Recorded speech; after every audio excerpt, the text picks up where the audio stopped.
ತುಂಬ ವ್ಯಾಲಿಡ್ ಪಾಯಿಂಟ್ಗಳನ್ನು ಚರ್ಚೆ ಮಾಡ್ತಾ ಇದ್ವಿ. ನೀವು ಹತ್ರ ಬರ್ತೀನಿ. ವೀರೇಶ್ ಬೆಳ್ಳೂರ್ ಅವರೇ, ಈ ರೀತಿಯ ಸಾವುಗಳನ್ನು ನೋಡಿದಾಗ ನಾನು ಆರಂಭದಲ್ಲಿ ಹೇಳಿದೆ, ಓದಿ ಓದಿ ನಮಗೂ ಕಾಮನ್ ಅನ್ನಿಸ್ಬಿಟ್ಟಿದೆ, ಕೇಳಿ ಕೇಳಿ ಜನಕ್ಕೂ ಕೂಡ ಅದು ಒಂದು ರೀತಿ ದಪ್ಪ ಚರ್ಮ ಆಗ್ಬಿಟ್ಟಿದೆ, ತಲೆ ಕೆಡಿಸ್ಕೊಳ್ಳೋರು ಯಾರಿಲ್ಲ. ಬಟ್ ಆ ಮನೆಯಲ್ಲಿ ದೀಪ ಆರು ಹೋಗುತ್ತಲ್ಲ, ಕಣ್ಣೀರು ಹಾಕ್ತಾರಲ್ಲ, ಮಗಳನ್ನೋ ಗಂಡನೋ ಕಳ್ಕೊಂಡು, ಅಂಥವ್ರಿಗೆ ಮಾತ್ರ ನೋವು ಗೊತ್ತಿರುತ್ತೆ. ಏನು ಹೇಳ್ತೀರಿ? ಫಸ್ಟ್ ಕಾಮೆಂಟ್ ಏನು ಈ ರೀತಿಯ ಸಾವುಗಳಿಗೆ, ಈ ರೀತಿಯ ಆಕ್ಸಿಡೆಂಟ್ಗಳಿಗೆ ಬೆಂಗಳೂರೊಳಗೆ, ಅದರಲ್ಲೂ ಪರ್ಟಿಕ್ಯುಲರ್ಲಿ BMTC? ಅವರ ಸ್ಟ್ಯಾಟಿಸ್ಟಿಕ್ಸ್ ಪ್ರಕಾರ ಸುಮಾರು 1200 ಸಾವುಗಳು ವರ್ಷಕ್ಕೆ ಸಂಭವಿಸ್ತಕ್ಕಂಥದ್ದು. ಹೋದ ವರ್ಷ ಸುಮಾರು 1200 ಅಂದರೆ ದಿನಕ್ಕೆ ಒಂದು 4 ಸಾವು ಆಗ್ತಾ ಇರ್ತಕ್ಕಂಥದ್ದು. ಇದು ಕೇವಲ ಭಾಳಷ್ಟು ಜನ ಇದರಲ್ಲಿ ಸಾಯ್ತಾ ಇರ್ತಕ್ಕಂಥದ್ದು ಪಾದಚಾರಿಗಳು, ಹೈಯೆಸ್ಟ್ ಆಗಿರ್ತಕ್ಕಂಥದ್ದು ಪಾದಚಾರಿಗಳು. ಎರಡನೇದು ದ್ವಿಚಕ್ರ ವಾಹನ ಸವಾರರು, 2 ಸರ ಆಗ್ತಾ ಇರ್ತಕ್ಕಂಥದ್ದು. ಸರ್, ಯಾಕೆ ಪಾದಚಾರಿಗಳು ಯಾಕೆ ಸಾಯ್ತಾ ಇದ್ದಾರೆ ಅಂದರೆ, ಪಾದಚಾರಿ ರಸ್ತೆಗಳನ್ನೆಲ್ಲ ಅತಿಕ್ರಮಿಸಿರ್ತಕ್ಕಂಥದ್ದು. ಇವತ್ತು ಪಾದಚಾರಿಗಳು ಯಾವ ಫುಟ್ಪಾತ್ನಲ್ಲಿ ಹೋಗಲಿಕ್ಕೆ ಸಾಧ್ಯನೇ ಇಲ್ಲದಂಥ ಪರಿಸ್ಥಿತಿ. ಅಂಗಡಿಯವನಿರ್ತಾನೆ, ಅಲ್ಲಿ ಯಾವುದೋ ಒಂದು ಹೋಟೆಲ್ ಇರ್ತದೆ, ಎಲ್ಲ ಅಂಗಡಿಗಳವರು ಕೂಡ ಅವರು ಸಾಮಾನ್ಯ ಇವತ್ತು ಇದ್ದಾರೆ. ಹೀಗಾಗಿ ಏನಾಗಿದೆ, ಜನ ಅನಿವಾರ್ಯವಾಗಿ ಇವತ್ತು ರಸ್ತೆಯಲ್ಲಿ ಹೋಗ್ತಕ್ಕಂಥ ಒಂದು ಪರಿಸ್ಥಿತಿ ಇಲ್ವೇ ಇಲ್ಲ ಸರ್. ಸರ್, ಇದು ನಮ್ಮ ರಾಜಕಾರಣಿಗಳಿಗೆ ಯಾವಾಗ ಗೊತ್ತಾಗುತ್ತೆ ಅಂದರೆ, ಅವರ ಮನೆಯವರು ಸುತ್ತಾಗ ಅವರಿಗೆ ಹೋಗೋದಿಲ್ಲ. ಅದು ದುರಂತ ಅಂತಂದ್ರೆ ಆಗಿರ್ತಕ್ಕಂಥದ್ದು ಸರ್. ಇದು ಭ್ರಷ್ಟಾಚಾರ ಒಂದು ಅಧಿಕಾರಿಗಳ ಇದು ಸರ್. ನಮ್ಮ ಜನಗಳದು ಕೂಡ ತಪ್ಪು. ಫುಟ್ಪಾತ್ಗಳು ಎಲ್ಲೂ ಇಲ್ಲಮ್ಮ ಇವತ್ತು. ತಾವು ನೋಡಿ ಬ್ಯಾಂಗ್ಳೂರಿನಲ್ಲಿ ಎಷ್ಟಿದೆ. ಯಾವುದು ಬೇಡ, ಈಗ ನಮ್ಮ ಆಫೀಸ್ ಇರೋ ಮಲ್ಲೇಶ್ವರಂ ನಡ್ಕೊಂಡು ಬರ್ಲಿಕ್ಕೆ ಸಾಧ್ಯ. ಒಂದು ಹಣ್ಣು ಗಿಣ್ಣು ತರಕಾರಿ ಇಟ್ಕೊಂಡಿರ್ತಾರೆ, ಇಲ್ಲ ಅಂಗಡಿಯವ್ರು ಬಟ್ಟೆ ಹಾಕೊಂಡಿರ್ತಾರೆ, ನಡೆದಾಡೋರು ಎಲ್ಲಿ ಓಡಾಡ್ಬೇಕಾಗಾದ್ರೆ ಅನಿವಾರ್ಯವಾಗಿ ನಾವು ರಸ್ತೆಯಲ್ಲೇ ಓಡಾಡಬೇಕು ಪಾದಚಾರಿಗಳು. ಅದು ಮೊದಲನೇ ಕಾರಣ. ಎರಡನೇದು ಏನಾಗಿದೆ, ಇವತ್ತು 2 ಸೈಡಲ್ಲೂ ಪಾರ್ಕ್ ಮಾಡ್ತಾ ಇದ್ದಾರೆ ವೆಹಿಕಲ್ಸ್. ಇವತ್ತು ನೋಡಿ ಸರ್, 30 ಅಡಿ ರಸ್ತೆ ನಮ್ಮ ಮನೆ, ತಮಗೆ ಗೊತ್ತಿದೆ, ವಿಜಯನಗರ ನಾಗರಬಾವಿ ರಸ್ತೆ 30 ಅಡಿ ರಸ್ತೆಯಲ್ಲಿ 2 ಕಡೆ ನಿಲ್ಲಿಸ್ತಾರೆ. ಅಲ್ಲಿ ಬಸ್ ಹೋಗುವಂತಂದ್ರೆ ಹೇಗಮ್ಮ ಹೋಗ್ತದೆ?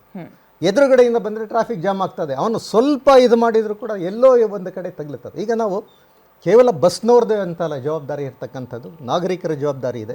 2 ಸೈಡ್ ಪಾರ್ಕಿಂಗ್ಗಳು, ಅಲ್ಲಿ ನೋ ಪಾರ್ಕಿಂಗ್ ಬೋರ್ಡ್ ಇರ್ತದೆ. ತಾವು ನೋಡಿರ್ಬೋದು, ಹೋಟೆಲ್ಗಳ ಮುಂದೆ ಅಲ್ಲಿ ಪಾರ್ಕಿಂಗ್ಗಳು ಮಾಡ್ತಾರೆ, ನೋ ಪಾರ್ಕಿಂಗ್ ಬೋರ್ಡ್ ಹಾಕ್ತಾರೆ ಪೊಲೀಸ್ನವರು ವಸೂಲಿ ಮಾಡಲಿಕ್ಕೆ.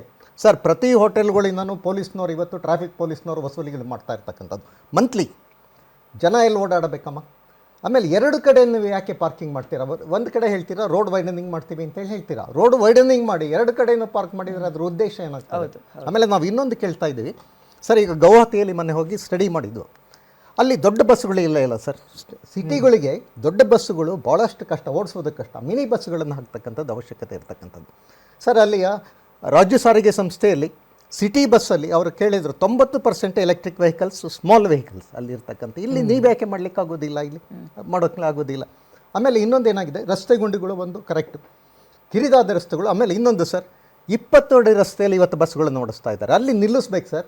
ನೀವೊಂದು KSRTC ಒಂದು ಪಾಲಿಸಿ ಮಾಡಬೇಕು. ತಾವು ಜವಾಬ್ದಾರಿಯುತವಾದ ಒಂದು ಯೂನಿಯನ್ ಅಧ್ಯಕ್ಷರಾಗಿದ್ದೀರಾ, ನೀವು ಒತ್ತಡವನ್ನು ಹಾಕಿ ಯಾವುದೇ ಕಾರಣಕ್ಕೂ 30-40 ಅಡಿಗಿಂತ ಕಡಿಮೆ ಅಗಲ ಇರತಕ್ಕಂಥ ರಸ್ತೆಯಲ್ಲಿ ಯಾವುದೇ ಕಾರಣಕ್ಕೂ ಕೂಡ BTS ಬಸ್ಗಳು ಓಡಾಡಬೇಕಂತ ಮಾಡಬೇಕು. ಓಡಾಡಬೇಕು ಅಂದರೆ ಅದನ್ನು ಒನ್ ವೇ ಮಾಡಿರಬೇಕು ಅಂತಕ್ಕಂಥದ್ದು ಮಾಡಬೇಕು. ಆವಾಗ ಏನಾಗ್ತದೆ, ಇವ್ರಿಗೂ ಕೂಡ ಮೇಡಮ್, ಇವರು ಭಾಳ ಒತ್ತಡದಲ್ಲಿ ಕೆಲಸ ಮಾಡ್ತಾ ಇರ್ತಕ್ಕಂಥದ್ದು. KSRTC ಎಂಪ್ಲಾಯೀಸ್ ತಾವು ಹೇಳಿದ್ರಿ, ಟ್ರಿಪ್ನ ಸಮಯ ನಿಗದಿ ಮಾಡಲಿಕ್ಕೆ ವೈಜ್ಞಾನಿಕವಾಗಿ ಮಾಡಿಲ್ಲ, ಅವನು ವೇಗವಾಗಿ ಓಡಿಸ್ಬೇಕಾಗ್ತದೆ, ಆಕ್ಸಿಡೆಂಟ್ ಆಗ್ತದೆ. IAS ಆಫೀಸರ್, IPS ಆಫೀಸರ್ಗಳು ಇದ್ದಾರೆ, ಅವರಿಗೆ ಬುದ್ಧಿ ಇಲ್ವಾ ಮೇಡಮ್? ಬರೀ ಅವರು ಲೂಟಿ ಮಾಡ್ಲಿಕ್ಕೆ ಬಂದಿದ್ದಾರೆ, ಅವರು ಸಂಬಳ ಮಾಡ್ಕೊಂಡು ಅವರು ಬದುಕಲಿಕ್ಕೆ ಬಂದಿದ್ದಾರೆ ಹೊರತು ಅಲ್ಲಿ ಕಾರ್ಮಿಕರದ್ದು ಏನಾಗ್ತಾ ಇದೆ ನೋಡ್ತಾ ಇಲ್ಲ. ಆಮೇಲೆ ಅಲ್ಲೂ ಕೂಡ ಭಾಳಷ್ಟು ಭ್ರಷ್ಟಾಚಾರ. ತಾವು ಹೇಳ್ತಾ ಇದ್ರು ಮೆಕ್ಯಾನಿಕ್ ಮೇಡಮ್, ಒಬ್ಬ ಕಂಡಕ್ಟರು ಡ್ರೈವರು ತೊಗೊಂಡೋಗಿ ಬಸ್ ನಿಲ್ಲಿಸಿದ್ರೆ ಅದನ್ನು ಸರ್ವಿಸ್ ಮಾಡಲಿಕ್ಕೆ, ಅದರ ಪಾರ್ಟ್ಗಳನ್ನು ರೀಪ್ಲೇಸ್ ಮಾಡಲಿಕ್ಕೆ ಕೆಲವು ಸತಿ ಇವರು ಲಂಚ ಕೊಡಬೇಕಾಗ್ತದೆ, ಬರ್ತಾ ಇರ್ತಕ್ಕಂಥದ್ದು. ಅಲ್ಲೂ ಕೂಡ ಭ್ರಷ್ಟಾಚಾರ ನಡೀತಾ ಇರ್ತಕ್ಕಂಥದ್ದು. ಹೀಗೆ ರಸ್ತೆ ಗುಂಡಿಗಳ ಸಮಸ್ಯೆ ಇದೆ, ಪಾದಚಾರಿಗಳ ಸಮಸ್ಯೆ ಇನ್ನೊಂದಿದೆ. ನಾನು ಹೇಳೋದು, ರಸ್ತೆಯ ಇದರಿಂದ ಈ ರೀತಿ 2 ಕಡೆ ಪಾರ್ಕಿಂಗ್ ಮಾಡಿರ್ತಾರೆ, ಪಾದಚಾರಿ ರಸ್ತೆ ಇಲ್ಲ.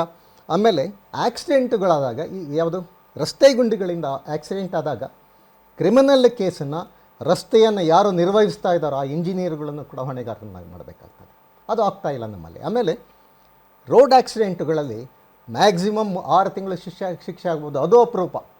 ಹೀಗಾಗಿ ಏನಾಗಿದೆ, ಜನಗಳಿಗೆ ಅದರ ಹೆದರಿಕೆನೇ ಇಲ್ಲ ಇವತ್ತು. ಅಂದರೆ ನೀವು ಕಠಿಣವಾದ ಶಿಕ್ಷೆ, ಅವನು 3 ವರ್ಷ 5 ವರ್ಷ ಜೈಲಿಗೆ ಹಾಕಿದಾಗ, ಒಂದು ನಿರ್ಲಕ್ಷ್ಯತನ ಸಾಬೀತಾದಾಗ ಶಿಕ್ಷೆಯ ಪ್ರಮಾಣವನ್ನು ಹೆಚ್ಚಿದಾಗ ಆಗ್ತದೆ. ಇಲ್ಲಿ ಕನ್ವಿಕ್ಷನ್ ರೇಟ್ ಕೂಡ ಇಲ್ಲ, ಶಿಕ್ಷೆಯೂ ಆಗ್ತಾ ಇಲ್ಲ. ಹೀಗಾಗಿ ಜನಗಳಿಗೂ ಭಯ ಇಲ್ಲ. ಏನಾಗ್ತದೆ, ಮ್ಯಾಕ್ಸಿಮಮ್ ಇನ್ಶೂರೆನ್ಸ್ ಕಂಪನಿ ಅವನು ಪೇಮೆಂಟ್ ಮಾಡ್ತಾನೆ, ಯಾವುದನ್ನು ಕಾಂಪೆನ್ಸೇಷನ್ ಕೊಡ್ತಾನೆ, ಇವನಿಗೊಂದು ಮೂರು ತಿಂಗಳಾಗಿರ್ತಕ್ಕಂಥ ಕೇಸುಗಳು ಕೂಡ ಭಾಳ ಕಡಿಮೆ. ಕಡಿಮೆ ಹೌದು 5,000 10,000 ರೂಪಾಯಿ ಪೆನಾಲ್ಟಿ ಹಾಕ್ತಾರೆ. ಯಾರಿಗಿದೆ ಮೇಡಮ್ ಹೆದರಿಕೆ ಇದೆ ಇರ್ತಕ್ಕಂಥದ್ದು? ಆಮೇಲೆ ಇನ್ವೆಸ್ಟಿಗೇಷನ್ಗಳು ಸರಿಯಾಗಿ ಆಗ್ತಾ ಇಲ್ಲ. ಟ್ರಾಫಿಕ್ ಪೊಲೀಸ್ನವರು ಬ್ಯಾಂಗ್ಳೂರಿನಲ್ಲಿ ಇವರು ಮಾಡ್ತಾ ಇರ್ತಕ್ಕಂಥದ್ದು ಬರೀ ಮಾಮೂಲಿ ವಸೂಲಿನೇ ಹೊರತು ಯಾವುದೇ ಇದು ರಸ್ತೆಯ ಸುರಕ್ಷತಾ ನಿಯಮಗಳನ್ನು ಏನು ಎಕ್ಸಿಕ್ಯೂಷನ್ ಅಂತೀವಿ, ಏನು ಅನುಷ್ಠಾನಗೊಳಿಸ್ತಕ್ಕಂತಹ ಯಾವುದೇ ಕೆಲಸಗಳಾಗ್ತಾ ಇಲ್ಲ. ತಾವು ನೋಡಿದ್ದೀರಾ ನೀವು, ಪೆಡಸ್ಟ್ರಿಯನ್ ಕ್ರಾಸಿಂಗುಗಳಲ್ಲೂ ಕೂಡ ಇವತ್ತು ಪೊಲೀಸ್ನವರು ನಿಲ್ಲೋದಿಲ್ಲ. ಯಾವುದೇ ರಸ್ತೆಗಳನ್ನು ಕ್ರಾಸ್ ಮಾಡಲಿಕ್ಕೆ ಸಾಧ್ಯ ಇಲ್ಲ. ಇವರು ಯಾವುದನ್ನ ಸ್ಕೈ ವಾಕುಗಳಂತ ಹತ್ತಿದ್ದಾರೆ. ಎಷ್ಟು ಜನ ನಮ್ಮ ಹಿರಿಯ ನಾಗರಿಕರು ಅಥವಾ ಅಂಗವಿಕಲರ ಹೆಂಗಸರ ಮಕ್ಕಳು ಹತ್ತಲಿಕ್ಕೆ ಆಗ್ತದೆ? ಈಗ ಅನಿವಾರ್ಯವಾಗಿ ಅವರು ಕೆಳಗಡೆನೇ ರಸ್ತೆ ದಾಟಬೇಕಾದಂಥ ಪರಿಸ್ಥಿತಿ. ಅಲ್ಲೂ ಕೂಡ ಭಾಳಷ್ಟು ಆಕ್ಸಿಡೆಂಟ್ ಆಗ್ತಾ ಇರತಕ್ಕಂಥದ್ದು. ಹೀಗೆ ಈ ತಾಂತ್ರಿಕ ಸಮಸ್ಯೆಗಳು ಅಂದರೆ ಟೆಕ್ನಿಕಲ್ ಸಮಸ್ಯೆಗಳು ಇವರೇನು ಮಾಡ್ತಾ ಇದ್ದಾರೆ ಇವಾಗೆಲ್ಲ ಇದನ್ನು ಇದು ಜಂಕ್ಷನ್ಸ್ ಇಂಪ್ರೂವ್ಮೆಂಟ್ ಅಂತ ಹೇಳಿ ತಾವು ನೋಡ್ತಾ ಇದ್ದೀರಾ. ಮೈಸೂರು ರಸ್ತೆ ಮತ್ತು ನಮ್ಮ ವಿಜಯನಗರ ಕಾರ್ಡ್ ರಸ್ತೆ 10 ಕೋಟಿ ರೂಪಾಯಿಲಿ ಜಂಕ್ಷನ್ ಇಂಪ್ರೂವ್ಮೆಂಟ್ ಅಂತ ಮಾಡಿ ಏನು ಮಾಡಿದ್ದಾರೆ ಗೊತ್ತಾ ಮೇಡಮ್?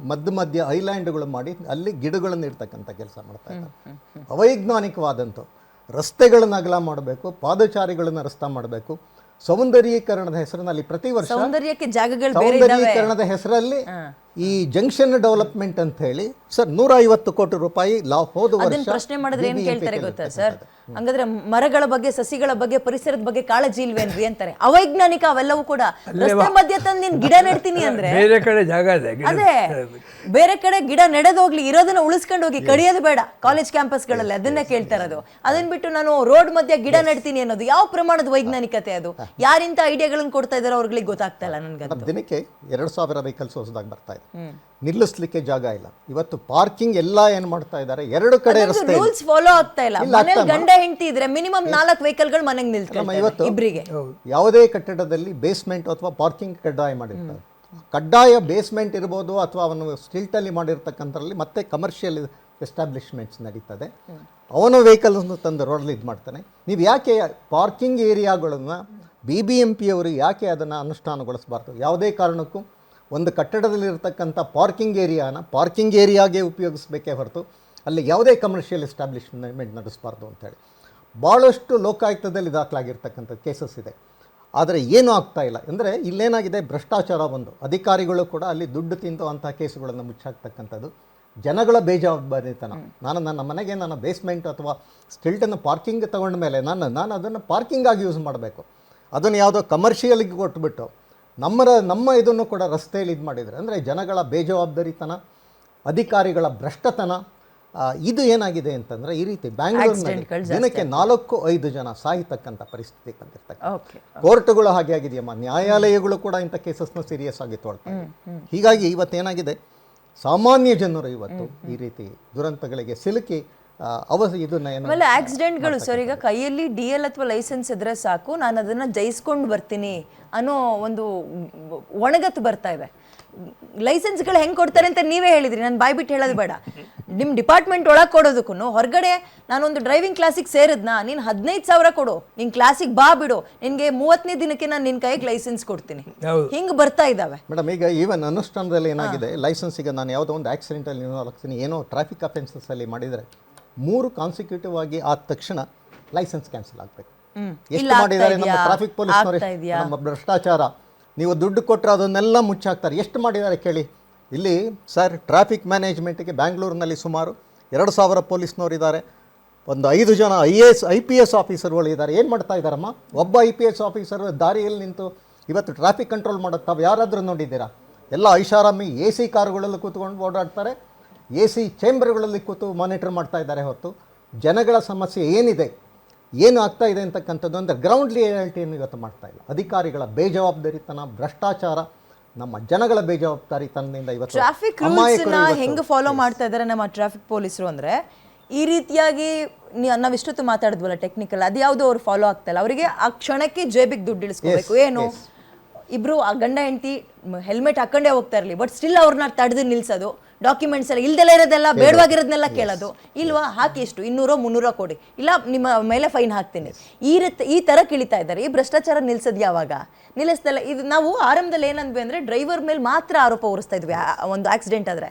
ಬಟ್ ಒಂದು ಆಕ್ಸಿಡೆಂಟ್ ಹಿಂದೆ ಎಷ್ಟು ಜನರ ಒಂದು ಕೈವಾಡ ಇಂಡೈರೆಕ್ಟ್ ಆಗಿದೆ ಅನ್ನೋದನ್ನ ಇವಾಗ ನೋಡ್ತಾ ಇದ್ದೀವಿ. ಇನ್ನೊಂದು ವಿಷಯ ಹೇಳ್ತೀನಿ ಮೇಡಮ್. ಈಗ ಬ್ಯಾಂಗ್ಳೂರಿನಲ್ಲಿ ಈಗ 10ರಿಂದ 5 ಒಳಗೆ ಯಾವುದೂ ಕೂಡ ಹೆವಿ ವೆಹಿಕಲ್ಸ್ ಓಡಾಡಂಗಿಲ್ಲ. ಬರಬಾರ್ದು. ಆದರೆ ಹೇಗೆ ಓಡಾಡ್ತದೆ? ನೀವು ಅಲ್ಲಿ ಒಂದು 1000 ರೂಪಾಯಿ ಕೊಟ್ಟು ಒಂದು ಸ್ಲಿಪ್ ತಗೊಂಡ್ರೆ ಇಡೀ ಬ್ಯಾಂಗ್ಳೂರು ಸುತ್ತುತ್ತಾನೆ ಸರ್. ಇವತ್ತು ನಡೀತಾ ಇರತಕ್ಕಂಥದ್ದು ಇವತ್ತು ಅಂದರೆ ಮೇಡಮ್ ಸರ್ಕಾರದ ಬೇಜವಾಬ್ದಾರಿತನ ಅಥವಾ ಏನು ಇವತ್ತು ಅಧಿಕಾರಿಗಳ ಲಂಚ ಬಾಕತನ, ನಮ್ಮ ಜನಗಳ ಇದು ದುರಾಸೆ ಇವತ್ತೇನಾಗಿದೆ, ಇವೆಲ್ಲವೂ ಸೇರಿ ಇವತ್ತೇನಾಗಿದೆ, ಕೇವಲ ನಾವು BMTC ಬಸ್ಸು ಅಥವಾ ಎಲ್ಲರೂ ಅದು ಕೂಡ ಒನ್ ಆಫ್ ದ ರೀಸನ್ಸ್ ಇರಬಹುದು. ಆದರೆ ಇದಕ್ಕೆ ಪೂರಕವಾಗಿರ್ತಕ್ಕಂಥದ್ದು ಅಪಘಾತದ ಹಿಂದೆ ಇಷ್ಟೆಲ್ಲ ಕಾರಣಗಳಿರುತ್ತವೆ ಅಂತ ಇವರು ಬಹಳ ಚೆನ್ನಾಗಿ ಹೇಳಿದ್ರು. ಟ್ರಿಪ್ನ ಸಮಯ ನಿಗದಿ ಮಾಡಲಿಕ್ಕೆ ವೈಜ್ಞಾನಿಕವಾಗಿ ಮಾಡ್ತಾ ಇಲ್ಲ ಅಂತ. ಖಂಡಿತ ಇವತ್ತು ಬಹಳಷ್ಟು ಜನ ಡ್ರೈವರ್ ಸಫರ್ ಆಗ್ತಾ ಇರೋದೆ ಅದರಿಂದ ಏನಾಗ್ತದೆ, ಆ ಟ್ರಿಪ್ನ ಮುಗಿಸ್ಲಿಕ್ಕೋಸ್ಕರ ಫಾಸ್ಟ್ ಆಗಿ ಹೋಗ್ತಾರೆ. ಆಮೇಲೆ ಕಿರಿದಾದ ರಸ್ತೆಗಳಮ್ಮ ಇಲ್ಲವೇ ಇಲ್ಲ, ರಸ್ತೆಗಳು ಎಲ್ಲಿದೆ ತಾವು ನೋಡಿದಿರಲ್ಲ, ಬಸ್ಸುಗಳನ್ನು ಓಡಿಸ್ತಕ್ಕಂಥ. ಆಮೇಲೆ ಸರ್ ನಾವು ಒಂದು ಕೇಳ್ತಾ ಇರ್ತಕ್ಕಂಥದ್ದು ಆದಷ್ಟು ಇನ್ನು ಮುಂದೆ ಆದರೂ ಮಿನಿ ಬಸ್ಸುಗಳನ್ನು ಹಾಕಿ.